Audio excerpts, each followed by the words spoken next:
నామకే వాస్తే water కాదు. Water is elixir of life అంటారు. అంటే మొత్తం జీవరాశికి మోస్ట్ ఇంపార్టెంట్ థింగ్ నీళ్ళు. మనం ఆరోగ్యంగా ఉండాలంటే మన తాగే నీళ్ళు మంచిగా ఉండాలి. ఓకే, అది మూడోది. నాలుగోది హంగర్. మనం ఎంత మాట్లాడినా మనం టైంకి అయితే తినాలి కదా. మనం ఎంతసేపు మనం మాట్లాడవచ్చు, ఎవరేం చెప్పినా వినొచ్చు, కానీ మన బాడీలో కూడా ఒక మెషిన్ ఉంటుంది, అది నడుస్తూనే ఉంటుంది. అది దానికి ఫ్యూయల్ కావాలి, రైట్? పెట్రోల్. అట్లనే food compulsory, we need food. దాంట్లో మొహమాటం ఏం లేదు, ఫుడ్ లేకపోతే ఏం లేదు, రైట్? సో PITCH ఒకటి మర్చిపోయిన మధ్యన. పుట్టిన చైల్డ్ మార్టాలిటీ. పుట్టిన ప్రతి పాప పూర్తిగా బతకాలి. Everybody every life is very important. అంటే చెప్పలేము ఏ బేబీ, పుట్టిన బేబీ ఏ మెసేజ్ తోటి వచ్చిందో. You don't know what that baby is going to become. ఏం పెద్ద వ్యక్తి, ఒక మహాత్మా గాంధీ కావచ్చు, అబ్రహాం లింకన్ కావచ్చు, మండేలా కావచ్చు, అంటే టాప్ మోస్ట్ సైంటిస్ట్ కావచ్చు, ఏదైనా కావచ్చు కదా. అటువంటి పుట్టిన ప్రతి పాప ఆరోగ్యంగా ఉండాలి. చైల్డ్ మార్టాలిటీ అంటే 1 yearలో కూడా చనిపోతున్నారు. ఇది ఎంత ఇన్సల్ట్ అది. మనం ఏం డెవలప్డ్ కంట్రీ. సో మొత్తం ప్రపంచం మీద చైల్డ్ మార్టాలిటీ ఉండవద్దు. పుట్టిన ప్రతి పాప బతకాలి మంచి ఆరోగ్యంగా. బికాజ్ ఆ పాప కూడా రైట్ టు లైఫ్ ఉంటుంది. సో PITCH అయినాక then we come to diseases, రోగాలు. మొత్తం ప్రపంచం మీద రోగాలని కంట్రోల్ చేయాలి. కంట్రోలబుల్ డిసీజెస్ అని కంట్రోల్ చేయాలి. కొన్నేమో మన లైఫ్ స్టైల్ డిసీజెస్ ఉంటాయి. బాగా తింటాము, ఏం పని చేయము, ఆటోమేటిక్ షుగర్ వస్తుంది, బొర్ర వస్తుంది, వాడు ఏం పని చేస్తుంది. అట్లా కాకుండా సో ఏవైతే కంట్రోల్ చేయగలుగుతామో ఆ డిసీజెస్ అన్నింటినీ కూడా కంట్రోల్ చేయాలి. తర్వాత ఇంకా 2 ఉన్నాయి. ఒకటి ఎన్విరాన్మెంటల్ డిగ్రేడేషన్. పర్యావరణాన్ని మనందరం కూడా కలిసి దాన్ని డిస్ట్రాయ్ చేస్తున్నాం. ఆ సబ్జెక్ట్కు దీని తర్వాత వస్తాం. Then lastly men and women. Women, మహిళలు అబ్సల్యూట్లీ ఈక్వల్. మనకేం ఎక్స్ట్రా కాదు. ఇంతవరకు ఆ మెయిన్ డామినేషన్ ఉండే, ఇక్కడి నుంచి ఉండకూడదు. బోత్ మెన్ అండ్ ఉమెన్ వాళ్ళు కంపల్సరీ ఈక్వల్, అబ్సల్యూట్లీ. వాళ్ళకు కూడా అన్ని విధాలు ఒక సేఫ్ అండ్ హెల్తీ ఎన్వైరన్మెంట్ వాళ్ళకు కూడా ఉండాలి. సో ఎలాంటి డిస్క్రిమినేషన్ ఉండదు, ఎక్స్‌ప్లాయిటేషన్ ఉండదు. విమెన్ అంటే మహిళలకు ఒక సేఫ్టీ ఇవ్వాలి, వాళ్ళకి ఎంకరేజ్ చేయాలి. పుట్టిన ప్రతి పాప కూడా they should grow to their full. And okay, ఇవి మిలీనియల్ డెవలప్మెంట్ గోల్స్ అంటాము. వీటికి ఐక్యరాజ్య సమితి ప్రపంచ దేశాలకు ఒక 15 ఏళ్ల టైం ఇచ్చింది. 2000 నుంచి 2015, 2001, 2, 3, 4, 5 ఇట్లా 15 డిసెంబర్ 31 వరకు టైం ఇచ్చి ఏం చెప్పిందంటే ఐక్యరాజ్య సమితి ప్రపంచ దేశాలందరికీ ఒక మాట చెప్పారు. మీరందరూ చాలా సీరియస్గా, సిన్సియర్గా మీరు చేసే ప్రభుత్వ విధానాలు అంటే పబ్లిక్ పాలసీస్, ఆ పాలసీస్లో అవి ఎట్లుండాలంటే ఈ 8 ఇష్యూస్ను అడ్రస్ చేసే పద్ధతులు ఉండాలి. ఈ సమస్యని పరిష్కరించాలి. ఓకే, ఇక 15 ఏళ్ళ టైం స్టార్ట్ అయింది. 2010 వచ్చేసరికి ఐక్యరాజ్య సమితి చాలా ఆలోచిస్తూ వచ్చింది. అక్కడ ఒక పెద్ద సూపర్ థింక్ ట్యాంక్ ఉంది. ఎప్పుడు వాళ్ళు కంటిన్యూస్లీ సెషన్లో ఉంటారు. వాళ్ళు కూర్చొని ఏం ఆలోచించారంటే, మనం మొత్తం ప్రపంచ దేశాలకు 8 ఐటమ్స్ అయితే ఇచ్చినాం, కానీ చూస్తా అవి సరిపోవనిపిస్తుంది. ఎందుకంటే పర్యావరణ సమస్యలు దాంట్లో ఎక్కువ మెన్షన్ కాలేదు, ఓన్లీ 1 ఐటమ్. అది కాకుండా ప్రతి మనిషికి ఈ 8 ఎక్కడ కూడా రైట్ టు వర్క్ లేదు. అందరికి పని కావాలి. మనకు ఎప్పుడు డిగ్నిటీ ఉంటుందంటే మన జేబులో కొన్ని పైసలు ఉన్నప్పుడే. ఆ పైసలు లేవనుకో మనం బెగ్గర్స్ అవుతాం. సో మనం ఎంతసేపు ఎన్ని మాట్లాడినా ప్రతి మనిషికి ఒక రెస్పెక్టబుల్ జాబ్ ఉండాలి, ఒక డిగ్నిఫైడ్ పొజిషన్ ఉండాలి. రెగ్యులర్ ఇన్కమ్, అంటే వాళ్ళకు ఇన్కమ్ ఉండాలి, ఆదాయం ఉండాలి కదా, ఆదాయం లేకుంటే ఎట్లయితుంది. సో అనే పద్ధతిలో వాళ్ళు బాగా ఆలోచిస్తూ వాళ్ళు సస్టైనబుల్ డెవలప్మెంట్ గోల్స్ అని దాన్ని మరో ప్రోగ్రామ్ తయారు చేసి, ఇప్పుడు I'm coming to that program. ఈ ప్రోగ్రామ్ 1/1/2016 రాస్తాం. అంటే 1st January 2016 ఓకే నుంచి స్టార్ట్ అయ్యాయి. మరో 15 ఏళ్ళ టైం అయితే ఎప్పటి వరకు ఉంటుంది? 2030 ఓకే 1/1/2016 కదా, 16 నుంచి 30 వరకు. సో 15 ఏళ్ళ పీరియడ్. సేమ్ MDGs కూడా 15 years ఇచ్చారు, దీనికి కూడా 15 years ఇచ్చారు. ఇప్పుడు ఈ మొత్తం ప్రోగ్రామ్ మనం ఇన్వైట్ చేసింది సస్టైనబుల్ డెవలప్మెంట్ గోల్స్ మీద పిలిచాం. ఇలా ఎవరు మాట్లాడినా మొత్తం ప్లానింగ్ కమిషన్, ప్రపంచ దేశాలు, ఐక్యరాజ్య సమితి, వరల్డ్ బ్యాంకు, ఇండియాలో ఉన్న అన్ని బ్యాంక్స్, అన్ని యూనివర్సిటీస్, మొత్తం రీసెర్చ్ అన్ని దేని కొరకంటే ఈ 17 items ను, ఇవి 17 ఉన్నాయి చెప్తా ఇప్పుడే, ఈ 17 items ను సాధించడానికి. ఓకే అయితే ఈ 17 items ఏంటి మీ అందరికీ ఇక్కడ మీకు ఉన్నది, ఎవ్రీబడి హ్యావ్ దిస్ రైట్, మీ కాలర్ ఉంది. మీరు ఏం చేయాలంటే రూమ్ పోయినాక రైట్, ఈరోజు రాత్రే కాదు, ఇవాళ నుంచి లెక్క రోజు పొద్దున్నే లేచి ఇది మీ టేబుల్ మీద ఉండాలి, మీ గోడకు, మీరు పనిచేసిన దగ్గర గోడకు పేరు చేయాలి. రోజు దేవుని దండం పెట్టిన తర్వాత ఒకసారి దీన్ని చూడాలి. చూసి ఎట్లా ఏ స్టేజ్ పోవాలంటే గోల్ నెంబర్ 1 అంటే ఏంటి మీలో మీరే అనుకోవాలి, బాగా మెమరైజ్ చేయాలి. గోల్ నెంబర్ 1, గోల్ నెంబర్ 2, ఒకటికో క్వశ్చన్ అండ్ ఆన్సర్స్ టైప్లో ఉండేకుంటలో మనం కూర్చోవాలి, దీని గురించి మాట్లాడాలి. ఓకే సర్పంచ్ సార్ జర చెప్పు అని అడగాలి, సర్పంచ్ గారు చెప్పాలి, మిగతా కూడా అందరూ టీచర్స్, చదువుకున్న ప్రతి వ్యక్తి కూడా they should join the discussion. ఈ 17 గోల్స్ ఉన్నాయి 17, కానీ ఇంటలెక్చువల్స్ ఐక్యరాజ్య సమితి ఏం చేసిందంటే ప్రజలకు ఏదో విధంగా కొంచెం జ్ఞాపకం పెట్టుకోవడానికి వాళ్ళు కొంత ఈజీగా చేసింది. సో దీన్ని 5 భాగాలుగా డివైడ్ చేసింది. 17 గోల్స్ వాళ్ళు 5 పార్ట్స్గా డివైడ్ చేసాం. ఫస్ట్ పార్ట్ ఏంటంటే మిలీనియం డెవలప్మెంట్ గోల్స్ నేను చెప్పినా కదా 8 ఉండేది, ఆల్మోస్ట్ అదే పద్ధతిలో కాస్త చిన్న చిన్న మార్పులు చేర్పులతోటి ఈ సస్టైనబుల్ డెవలప్మెంట్ గోల్స్ లో ఉన్న మీరు మీ అందరి కాలర్స్ ఉన్నటువంటి ఇది ఇట్లా చూసుకోండి ఒక్క నిమిషం. ఎవరి కాలర్ ఐడిలో ఉన్నాం. ఫస్ట్ వన్ ఏముంది? No poverty. Okay second zero hunger. నేను చెప్తాను. థర్డ్ ఏంటి?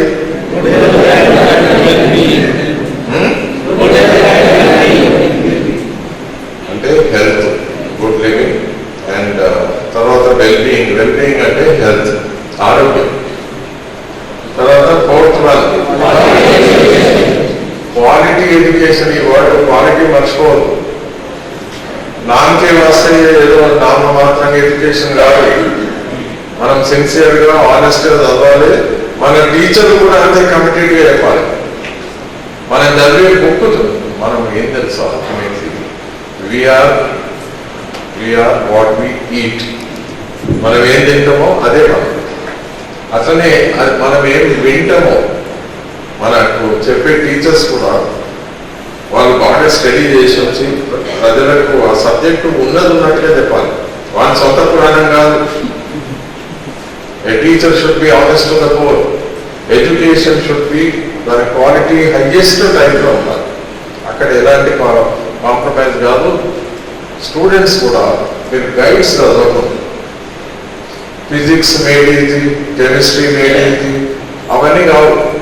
ఒరిజినల్ బుక్స్ చదవాలి. తెలుగులో అయినా పర్వాలేదు. కానీ ఒక్క మాట మీకు ఎవరు ఓపెన్ ధైర్యంగా చెప్పరు. మీరు కంపల్సరీ ఇంగ్లీష్ నేర్వాలి.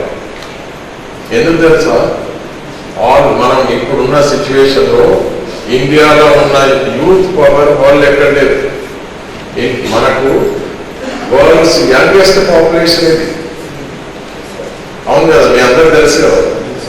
మొత్తం ప్రపంచం ఇండియా ఇప్పుడు చూస్తుంది. ఇండియన్ యూత్, మన యూతే అమెరికాలో హాస్పిటల్స్, యూరోప్ లో హాస్పిటల్స్, మన Indian doctors are world number 1. Indian engineers are Gulf లో పనిచేసేదంతా మనం లేదు. ఇండియన్ ఐటీ, చైనా కన్నా మనం ఎందుకు సక్సెస్ఫుల్ అయినామంటే మనకి ఇంగ్లీష్ లాంగ్వేజ్ ఉంది. అదేదో విదేశీయుల భాష అట్లా అనుకోకుండా అల్టిమేట్లీ మనం మన ఇల్లు నడుపుకోవాలి కదా, మనం బతకాలి కదా.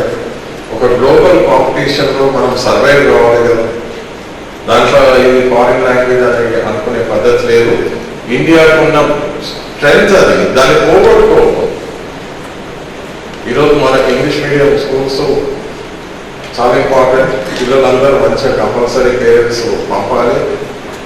మీరు వీలైతే తెలుగు సరే, మనకి ఎట్లా ఫ్రీగా వస్తుంది. నేను తెలుగు మీడియం పోలేదు, తెలుగు లాంగ్వేజ్ చదవలేదు, కానీ ఇక్కడనే ఉండి పెరిగినాక అది ఈజీగా ఫ్రీగా వచ్చేసింది. దాని కొరకు మళ్ళీ నాకు స్కూల్ ఎందుకు, ట్యూషన్ ఎందుకు. But anyway friends, please English language with our strength, quality ఎడ్యుకేషన్లో తెలుగు మీడియంలో కాదని నేను అంటలేదు. కానీ మనం రియలిస్టిక్ ఉండి గ్లోబల్ కాంపిటీషన్లో మనం తట్టుకోవాలంటే డెఫినెట్లీ మనకు ఇంగ్లీష్ కావాలి. Coming to 5, gender equality. మనము ఎంటీజీస్ లో చూసాం కదా. లాస్ట్ పాయింట్,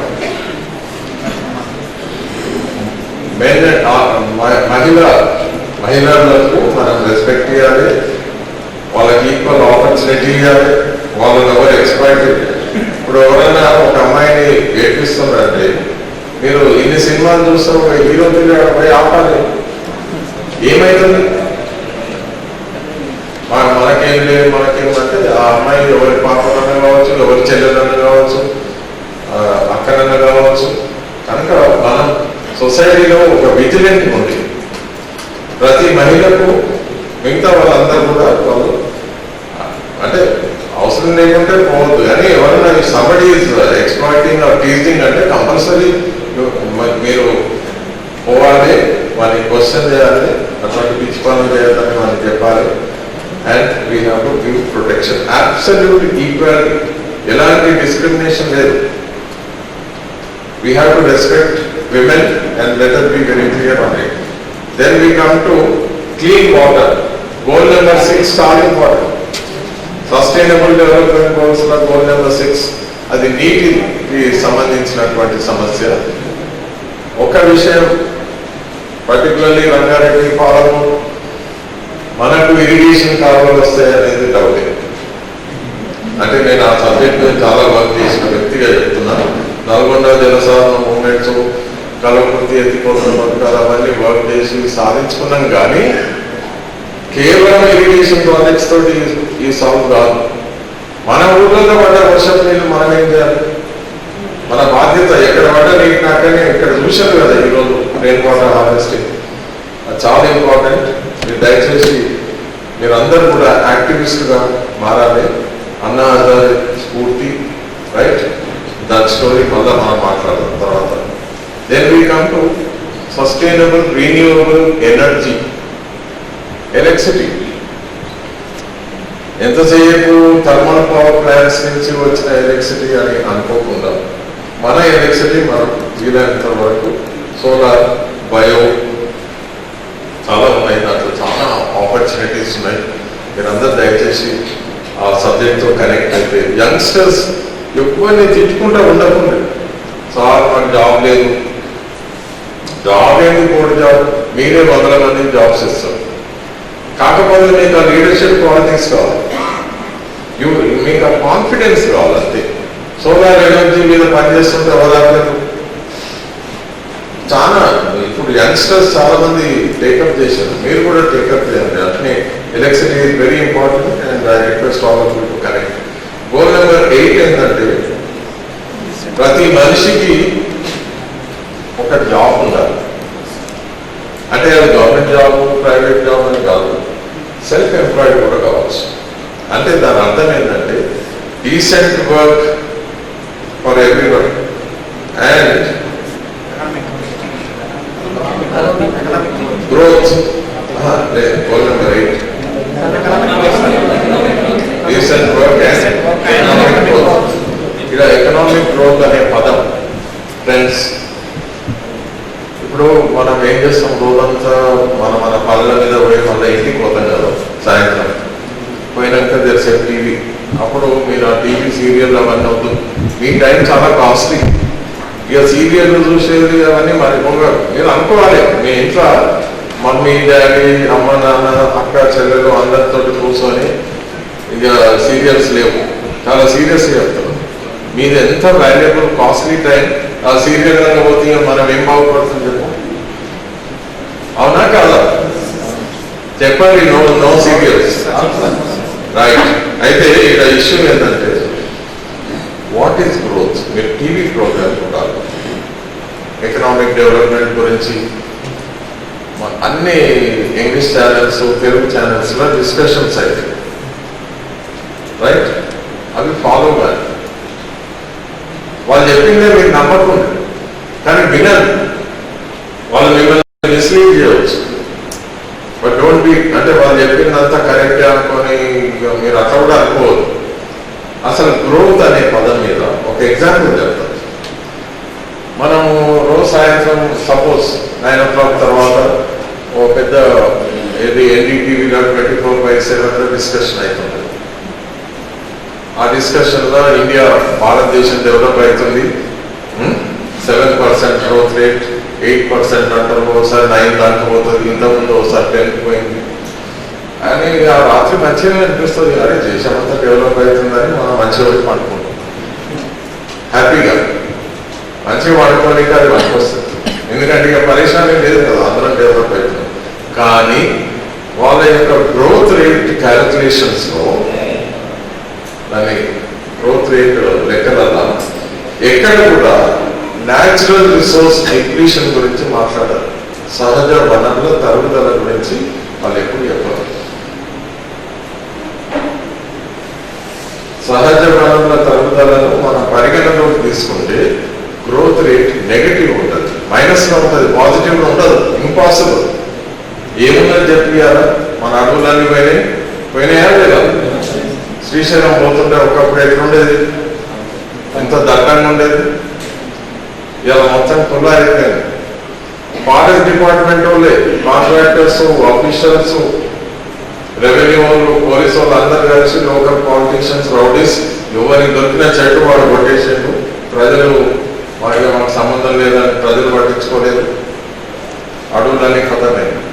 భూగర్భ జలాలు, ఒకప్పుడు ప్రతి ఊర్లో బావులు ఉంటుండేది. ఆ బావిలో మేము ఈత కొట్టేది, చేపలు ఉండేది. ఇవాళ ఊళ్ళలో బావులు లేవు, చాలా మందికి ఈత రాదు. ఇవాళ రేపటి పిల్లలు ఎప్పుడన్నా టూర్ పోతారు, కాలేజ్ నుంచి పోయి ఈత రాక మునిగిపోయిందని చాలా సార్లు వస్తుంది. అంటే ఉన్న గ్రౌండ్ వాటర్ పోయి 400 ఫీట్లు, 500 ఫీట్లు, 1000 ఫీట్ల లోపలికి పోయినా నీళ్లు లేవు. ఎట్లా మరి? ఎట్లా ఇప్పుడే ఇట్లుంటే మరి మీ నెక్స్ట్ జనరేషన్, మీ తర్వాత వచ్చే జనరేషన్ ఎట్లా పడుతుంది? సో గ్రోత్ మీద అభివృద్ధి అంటే ఏంటి? అభివృద్ధి, దీన్ని మీరు అర్థం చేసుకోవాలంటే రియో డిక్లరేషన్లో ఆర్టికల్ 3 and 4 మీరు ఇంటికి పోయినాక నెట్లో చూడండి. Article 3 and 4 they deal with development and sustainable development. Okay, now we come to goal number 9. ఏంటి చెప్పు?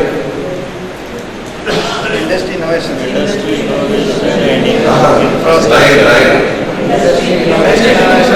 ఇన్నోవేషన్ అంటే ఏంటి?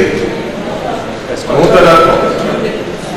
అంటే ఎప్పటికీ మన మైండ్ అసలు పండుకున్నాక కూడా బ్రెయిన్ పనిచేస్తున్నారు. ఏదో మొత్తం అనుకోవద్దు. అందుకే సాయంత్రం కూడా ఎవరు రావద్దు. మనం ఏం చేస్తామంటే భయపడి, అబ్బా ఇన్ని సమస్యలు, ఏం చేయాలని ఇంత పడేసుకొని ఆ వలస చూడు, దట్ ఈస్ ఆ మైండ్ డల్ అవుతుంది. ఆవులు ఎంత డేంజరస్ అంటే మన మైండ్ను డల్ చేసి పారేస్తుంది. వద్దు, మీరందరూ కూర్చొని నిర్ణయం తీసుకొని నెక్స్ట్ జనరేషన్ ఎట్లుండాలి, అసలు ఒక్కొక్కరు ఒక్కొక్క అన్నాసారి తీర తయారు కావాలి, ఒక భగత్ సింగ్ తీర సాక్రిఫైస్ అనేది ఉండాలి. అది లేకుంటే no point friends. Industry, innovation and infrastructure మనకు అవసరం. రోడ్లు కావాలి, బ్రిడ్జెస్ కావాలి, అందరికి ఇండ్లు ఉండాలి, అన్నీ బాగానే ఉండాలి. కానీ ఆ ఇండస్ట్రీ కూడా అవసరమే, వద్దని నేను ఎప్పుడు అదే. కానీ ఆ ఇండస్ట్రీకి పొల్యూట్ చేసే రైట్ లేదు. అంటే కాలుష్యాన్ని వెదజల్లే హక్కు వాళ్ళకి లేదు. ఈ దేశంలో కాలుష్య నిరోధక చట్టాలు చాలా ఉన్నాయి. 1974 జల కాలుష్య నిరోధక చట్టం, 1981 వాయు కాలుష్య నిరోధక చట్టం, 1986 పర్యావరణ పరిరక్షణ చట్టం. మీరు అందరూ దయచేసి ప్రతి స్టూడెంట్ కూడా, మీరు ఏదైనా బీటెక్ చేసి ఉండొచ్చు, అది ఉండొచ్చు, కానీ కంపల్సరీ లా కూడా చదవాలి. మీ యొక్క పార్ట్ టైంలో కంపల్సరీ లా చదివి ఉండాలి. లా లేకుంటే మనం ప్రజలే చట్టం ప్రకారంగా నువ్వు ప్రశ్నించాలి కరెక్ట్ అంటే మీకు ఆ చట్టం తెలిసి ఉండాలి. అదేమి నేను చెప్పిన దాన్ని బట్టి మీరేం భయపడకండి, చాలా సింపుల్గా ఉంటాయి. అది విల్ హెల్ప్ యూ. ఇక్కడ సింబియోసిస్ యూనివర్సిటీ ఉంది కదా, వాళ్ళు వచ్చి మీ ఊర్లలో లీగల్ ఎడ్యుకేషన్ క్యాంప్స్ పెట్టి చేస్తారు. నేను వాళ్ళకు కూడా చెప్తాను, నో ప్రాబ్లం. మీ ఎంత ఆ యూనివర్సిటీ ఉంటుంది, ఆ పిల్లలు ఉంటారు, రైట్? మీరు డోంట్ థింక్ మీరు ఏదో ఓన్లీ మాకు ఎవరు లేరు అని అట్లా అనుకోరు. మీరు గట్టిగా నిలబడాలి, కానీ మొత్తం ప్రపంచం మీ చుట్టూ. Okay, then we come to goal number 10. ఏంటిది? Reduce inequalities. చాలా చాలా చాలా ఇంపార్టెంట్. మనకు పోయిన శతాబ్దంలో, ఇప్పుడు 2019 కదా, సరిగ్గా 102 years కింద రష్యాలో విప్లవం వచ్చింది. And who are the person అప్పుడు? Karl Marx. మార్క్స్ అంటే ఒక వండర్ఫుల్ పర్సనాలిటీ, గ్రేట్ థింకర్. చాలా మంది మనం నెగటివ్ భయపడతాం, అట్లాగా మార్క్స్ పోరాడింది ఇన్ఈక్వాలిటీస్ పోవాలని. సొసైటీలో ఎక్స్ట్రీమ్ రిచ్, ఒక అంబానీ ఒక అదానీ కాదు, వాళ్ళిద్దరు మిలియనర్స్ అయితే దేశం అంతా బాగుపడుతుందా? ప్రతి మనిషి జేబులో, ప్రతి మనిషికి ఒక డిగ్నిఫైడ్ యాక్టివిటీ ఉన్నప్పుడు, సొంత ఇన్కమ్ ఉన్నప్పుడు, బతకగలిగినప్పుడు, సస్టైనబిలిటీ ఉన్నప్పుడు, అప్పుడు దేశం బాగుపడట్లేదు. అందుకే అందరికీ విద్య, అందరికీ ఆరోగ్యం, అందరికీ అంటే good food, drinking water, good house, everybody needs it. మొత్తం దేశం మీద ఒక 10,000 మంది కోటీశ్వరులు ఉంటే సరిపోదు.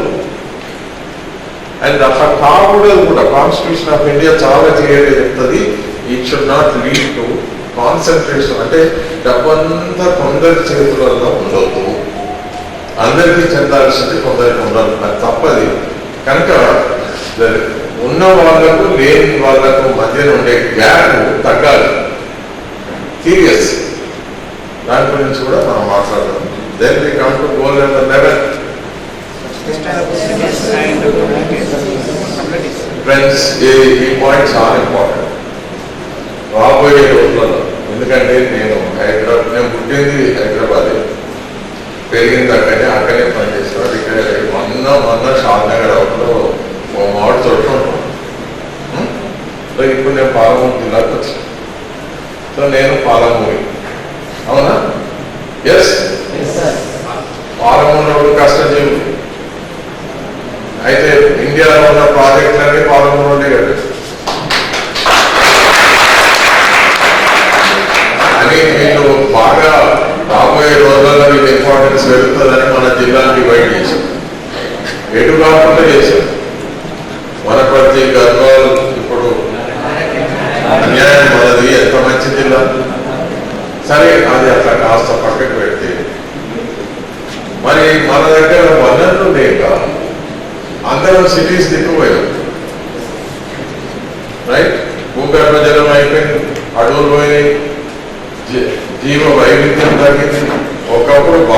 సీతాఫలం అంటే వరల్డ్ ఫేమస్, మీకు తెలియదు. ఇప్పుడు ఆడ పోతే సీతాఫలం చెట్లు లేవు.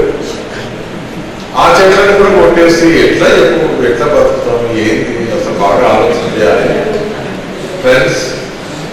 ఇక్కడ సిటీస్ పెరుగుతున్నాయి అంటే సిటీలో ఏదో గొప్ప ఏదో ఫెసిలిటీస్ ఉన్నాయని కాదు, ఈయన బతకలేకపోతాం.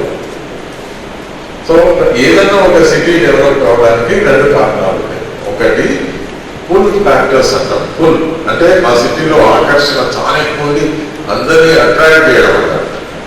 అంటే యూనివర్సిటీస్, హాస్పిటల్స్, ఎంప్లాయ్మెంట్ ఆపర్చునిటీస్. అంటే అక్కడికి పోయిన వాళ్ళ బికమ్ హ్యాపీ, గ్రేట్ అంటే ఫైన్. అది ఆకర్షణ, పుల్, ఇట్ అట్రాక్ట్స్ పీపుల్. రెండోది పరిసర ప్రాంతాలు ఎడారీకరణ గురవుతుంటే అక్కడ బతకలేక పొట్ట చీట పట్టుకొని పట్టణం పోతుంటే అదేం డెవలప్మెంట్. హైదరాబాద్ డెవలప్ అయింది రెండో కారణం వల్ల. మన గ్రామాల్లో బతకలేని దీనస్థితిలో ఉన్న రైతు 2 ఎకరాలు, 3 ఎకరాలు, 5 ఎకరాలు భూమి ఉంటే నీళ్ళు లేకుంటే ఏం చేస్తారు. తర్వాత wrong agriculture practices, green revolution పేరు మీద అవన్నీ మిగతా భక్తులు మాట్లాడినప్పుడు కనుక నేను దానికి పోతలేను. హైదరాబాద్ సిటీ సస్టైనబుల్ కాదు, సుస్థిరమైన దిశలో ఉండాల్సిన నగరం. ఒకప్పుడు 4000 చెరువులు ఉండేవి. తర్వాత నిజాం కట్టించిన ఉస్మాన్ సాగర్, ఇనాయత్ సాగర్, ఎన్ని అంతకుముందు కులీ కుతుబ్ షా కట్టించినటువంటి హుస్సేన్ సాగర్, ఎంత వనరులు, ఎన్ని పెద్ద చెరువులు, ఎంత. అటువంటి ఆ సిటీ ఇప్పుడు మీరు హైదరాబాద్ వస్తే మాసాబ్ ట్యాంక్ పోతే ట్యాంక్ లేదు, నల్లగుంటకు పోతే కుంట లేదు, ఇవాళ ఉన్న చెరువు రేపు మాయ. అన్ని పొలిటికల్ పార్టీస్ కబ్జాలు. అంటే మనకి ఈ పూట గడిస్తే చాలు. ఇది మీరందరూ కూడా ఫ్రెండ్స్, ఎందుకు ఈ ట్రైనింగ్ ప్రోగ్రామ్ అంటే మన కాన్స్టిట్యూషన్ ఏం చెప్తుంది, రాజ్యాంగం. వాళ్ళు ఒక ఇంగ్లీష్లో వాళ్ళు ఒక పదం అంటారు, eternal vigilance is the price we need to pay in a democracy. అంటే మనం కంటిన్యూస్లీ మేల్కొల్పుతూ ఉండాలి. We need to be vigilant. And now I come to goal number 12. ఏంటి goal number 12?